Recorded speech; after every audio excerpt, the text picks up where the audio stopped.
જેને સારો ધંધો ચલાવવો હોય, જેને નોકરી ન મળતી હોય ને નોકરીની પ્રાપ્તિ કરવી હોય, જેને છોકરી ન મળતી હોય, એને લગ્નમાં પ્રોબ્લેમ થતો હોય તો એનો ઉપાય એને પ્રાપ્ત કરવું હોય, જેને ઉધારી એટલે દેવું થઈ ગયું હોય એને ચૂકવવું હોય, તો એનો સરળ ઉપાય મંત્ર લખી આ ખૂણામાં એ મંત્રને 21 દિવસ આ વસ્તુની નીચે દબાવી દો અને પછી 22મા દિવસે આ સમયે એ મંત્રને લખેલો મંત્રને પ્રવાહિત કરી દો, તો તમારા 24મા દિવસથી તમારી ઈચ્છાઓ મનોકામના પૂર્ણ થશે. પ્યારા ભક્તજનો, કદાચ આપણો સારામાં સારો ધંધો ચાલતો હોય, બધાનો પ્રશ્ન છે. એક આ કથાના દરમિયાનથી મેં આપને એટલા માટે જણાવું છું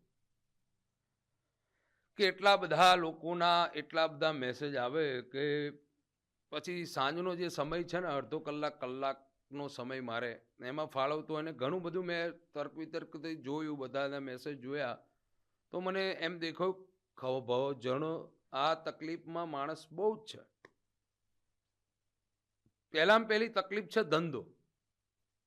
તો જેને કોઈને ધંધાલક્ષી પ્રોબ્લેમ હોય, સરસમાં સરસ દુકાન ચાલતી હોય પછી દુકાનમાં થોડો ઘણો પ્રોબ્લેમ આવવા લાગે, એટલે આપણે ઉતાર ચઢાવ તો જીવનનો નિયમ છે. અઠવાડિયું સારો ધંધો ચાલ્યો હોય તો 2-5 દિવસ પછી ધંધો ઓછો પણ ચાલે, એમાં હારી ન જવાય. પણ આપણે 5 દિવસ ધંધો ના ચાલ્યો ને અઠવાડિયું સારું, અઠવાડિયા પહેલા તો એટલો સરસ ધંધો ચાલતો હતો, ના પૂછો વાત.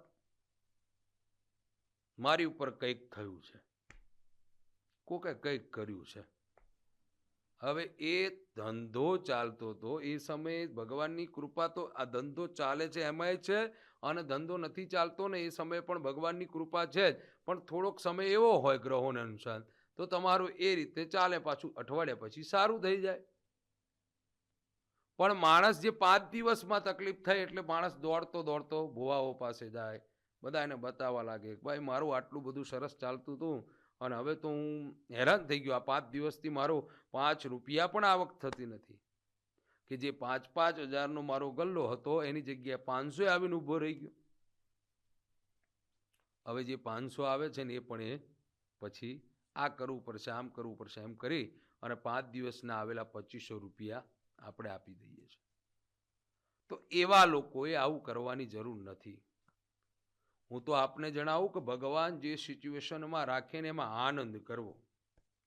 મેં એક જણને કીધું કે ભગવાને તો કે મહારાજ મારે તો પહેલા છે ને 3 દુકાનો હતી, આમ હતું તેમ હતું.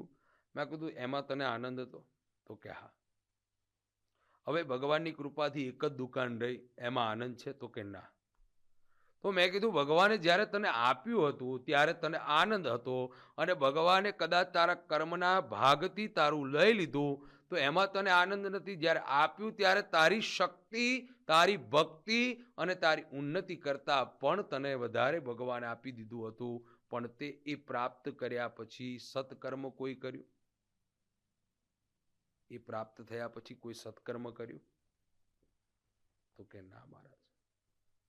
એટલે જીવનમાં જ્યારે આપણો ધંધો સારો ચાલે, આપણી પ્રગતિ થવા લાગે, ત્યારે આપણેથી નાના માણસનું ધ્યાન રાખજો વાલા. અમારી વાતને નોંધ કરો, તમારા ધંધા વ્યવસાય રોજગારને સારામાં સારો ચલાવવો હોય તો તમારા ગામના રહેલા નાનામાં નાના માણસનું ધ્યાન રાખતા શીખજો. તમારા ગામમાં જે ભૂદેવ છે એની જરૂરિયાત, તમારી પાસે એટલી સંપદા છે તો એને અઠવાડિયામાં મંદિરે જઈને પૂછો કે તમારે શું જરૂર છે.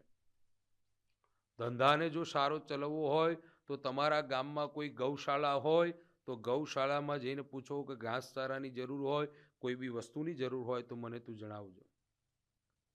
તમારી પાસે સંપદા છે તો કોઈ ગરીબ હોય, કોઈ વિધવા સ્ત્રી છે ગામમાં, એનું આગળ પાછળ કોઈ નથી, અને જરૂરિયાત તમારો ધંધો સારો ચાલતો હોય તો એને આપો. તમારા ધંધામાં જો તમારે બરકત લાવી છે, તમારા ધંધાને જો તમારે પ્રગતિ કરાવી છે તો એક ઉપાય છે કે તમે તમારા સમયને પકડી અને સમયની સાથે તમે વેપાર કરી રહ્યા છો અને સાથે સાથે આ વેપારને લાંબુ ચલાવવો હોય ને તો તમારે આ કાર્યો કરતું રહેવું, સત્કર્મ કરો.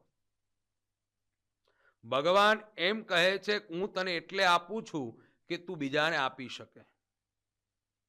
ઈશ્વર એમ કહે છે કે હે માનવ, હું તને એટલું આપું છું કે તારી કરતા હું વધાર તને એવો સક્ષમ બનાવું છું કે તું બીજા 3 જણને આપી શકે. પણ એ આપેલું ધન, ઈશ્વરે આપેલું ધન, 4 જણનું ધન એકલા આપણે વેડફવા લાગીએ છીએ ને ત્યારે ભગવાન આપણા આ કાર્ય કરતા હોય છે. ભગવાનને બધાને સુખી કરવા છે, ભગવાનને બધાને બધું આપવું જ છે. અને ભગવાન એટલું યાદ રાખજો કે તમારા જીવન પર્યંતમાં ભગવાન દરેક માણસને 10 વર્ષ એવા ગોલ્ડમય આપે છે કે 10 વર્ષમાં બધું જ પ્રાપ્ત કરી શકે, પણ એ દસકાને ઓળખી ન શકે, એને વેલફી નાખે. દુર્વિચાર, ખોટા વેપાર એનાથી વેચવી નાખે છે. તમારા ધંધાને ઉન્નતિ કરવા માટેનો એક આ ધંધાથી પરેશાન છો. બીજા નંબરનો પ્રશ્ન છે અત્યારના માનવ, નોકરી. મહારાજ, હું એટલો બધો પરેશાન છું. દિલ્હીના એક માણસનો, અહીંયા જામનગરની બાજુના ગામનો જ છે, પણ રહે છે અત્યારે બહાર, દિલ્હી રહે છે, દિલ્હીમાં. તો એમનો 6 દિવસ પહેલા ફોન આવ્યો હતો કે મહારાજ, મારી પાસે, હું બહુ જ ભણેલો છું, મને નોકરી નથી મળતી, હું બહુ તકલીફમાં છું, હું દિલ્હી આવી ગયો, પણ એક જણે મને ફોળવી અને નોકરી અહીંયા આમ છે તેમ કરી અને મને બોલાવી લીધો. હવે ફક્ત અહીંયા 13,000 જ પગાર છે, મને આ નોકરી જોઈતી નથી અને હું હવે સુસાઇડ કરી અને મારા આત્મહત્યા કરી લઉં. હું ગામે જઈશ તો લોકો મને છેડશે. તો નોકરી ન મળે એમાં મરી જવાય? ભલા નોકરી ન મળે તો મરવાની જરૂર નથી. તમારે આ સરળ ઉપાયથી તમને નોકરી પ્રાપ્ત થઈ જશે. બહુ જ સરળ ઉપાયથી તમે પરમાત્માને પ્રાપ્ત કરી લેશો. હવે છોકરી ન મળે, હવે ઘણા લોકો તો એવા પ્રશ્ન આવે છે કે મહારાજ ગમે તે સમાજની ચાલશે, ગમે તે હશે ચાલશે, મારા દીકરાને હવે ઉંમર થઈ ગઈ છે, વ્યવસાય, લગ્ન થઈ જાય. જે લોકો લગ્નથી પરેશાન છે અત્યારે 70% પ્રોબ્લેમ આ જ છે. આ સૃષ્ટિ, આટલા યુગમાં 60% પ્રોબ્લેમ લગ્ન યુગનો છે. કારણ એક જ છે કે તમે તમારું બંધારણને ચૂક્યા. હે, પહેલા છે ને તમે તમારા ગોળમાં તમે અંદરો અંદર કરતા હતા. જે 14 ગામનું ગોળ હોય, 24 ગામનું ગોળ હોય, સમાજમાં તમારા સમાજની અંદરો અંદર કરતા હતા. અત્યારે દીકરીને NRI આપણે બહાર મોકલવા માટે ગમે તે સમાજમાં આપી દઈએ છીએ. આવું બધા જ મા બાપ કરતા થયા, રૂપિયો જોઈને આપતા વળાવતા થયા. દીકરી પોતાના ડિસિઝન પોતાની જાતે લઈ અને પોતાના પિતાજીને કહે સારું હોય, પૈસાવાળા હોય એટલે લગ્ન કરાવી દે. આ બધા પ્રશ્નો બન્યા એટલે હવે દીકરીઓની અછત આવવા લાગી. બીજો ઓપ્શન એ પણ છે કે દીકરીઓ ઘણું બધું ભણ્યા છે અને દીકરાઓ ઓછું ભણે છે, તો એમાં પણ અછત આવે છે. દીકરીઓ ભણેલી હોય એટલે ઓછા ભણેલા દીકરાઓને પસંદ કરે નહીં. આ પ્રશ્ન બનતા હોય છે. તો એ લગ્નથી પરેશાન છો તો દીકરા દીકરી બંને હો, ઘણા દીકરીઓ પણ પરેશાન હોય છે. તો એવા લોકોએ આ સરળ ઉપાયથી તમે એમાંથી પણ મુક્ત થઈ શકો છો. કારણ કે આ પ્રકૃતિ છે, આ બધા પ્રશ્નો આપણા જીવનમાં બનતા જ હશે જ. ડેફિનેટલી આ 4માંથી એક હોય જ. હવે છેલ્લું આવ્યું દેવું, કરજ. એ છે ને ધીરે ધીરે વધે, એને ઉધઈ જેવું છે ને પછી વધ્યા પછી ક્યાં પહોંચે નક્કી નહીં. મેં હમણાં એક વસ્તુ સાંભળી હતી, લગભગ કથા દરમિયાન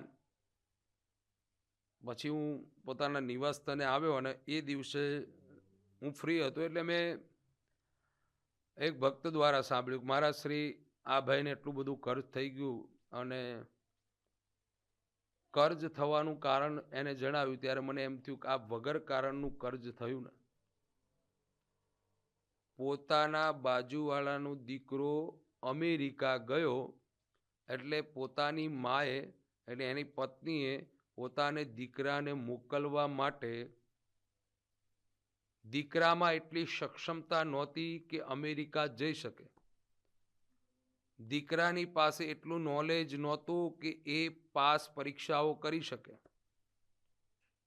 તો એને ડબલ રૂપિયા આપી ખોટું લાયસન્સ ખોટું બધું કાગળિયા કરાવી એને મોકલ્યો અને એટલું બધું કર્જ થઈ ગયું. દીકરો પાછો આવ્યો નહીં અને એ કર્જના રૂપિયા પણ પાછા આવ્યા નહીં. અંતે એને સુસાઇડ કરી પોતાનું જીવનને પૂર્ણ કરવું પડ્યું. તો આવા લોકો જે કર્જમાં ભરાઈ ગયા છો એવા લોકો બીજા પણ કર્જમાં થઈ ગયા હોય, સરળ ઉપાય છે કે તમારે રવિવાર કે મંગળવાર કે ગુરુવારના દિવસે એક વ્હાઇટ કાગળ લેવાનું છે. વ્હાઇટ કાગળ લઈ અને પોતાની લાલ પેન અથવા બને ત્યાં સુધી લાલ પેન લઈ અથવા કંકુથી તેને ચોરસ કરી અને વચ્ચે 3 રેખા કરવાની છે અને 3 આડી રેખા કરી વચ્ચે રીમ લખવાનું છે. આજુબાજુ જે સાઈડ છે એમાં ઓમ ઓમ લખવાનું છે. આજુબાજુની પૂર્વ પશ્ચિમ ઉત્તર દક્ષિણમાં શ્રી શ્રી લખી અને એને 4 વડું વાળી અને તમારે પૂજાના સ્થાનમાં ઈશાન ખૂણામાં મૂકી એની ઉપર તમારે તાંબાનો કળશમાં જળ ભરી 5 પાન મૂકી 1 શ્રીફળ મૂકી અને નાડાછડી શ્રીફળને બાંધી એ પાન ઉપર મૂકી અને એક પુષ્પ અર્પણ કરી આટલી મનોકામનાઓ અર્જ કરવાની છે. 21 દિવસ સુધી રાખવાનું. 22મા દિવસે એ જે યંત્ર છે એ જે પાન છે તમારા અંદર જે જળ છે એ પણ જળમાં પ્રવાહિત કરવાનું છે. શ્રીફળ પણ પ્રવાહિત કરી દેવાનું છે અને અંદર રહેલું જે તમે નીચે મૂકેલી જે કાગળ છે એ કાગળ જગદંબાને અર્પણ કરી જલમાં પ્રવાહિત કરી દો. માને પ્રાર્થના કરવાની છે, દીપ પ્રાજ્વલ્ય કરી મારી આટલી અપેક્ષાઓ પરિપૂર્ણ કરજે. 24મા દિવસથી અપેક્ષાઓ પરિપૂર્ણ થશે.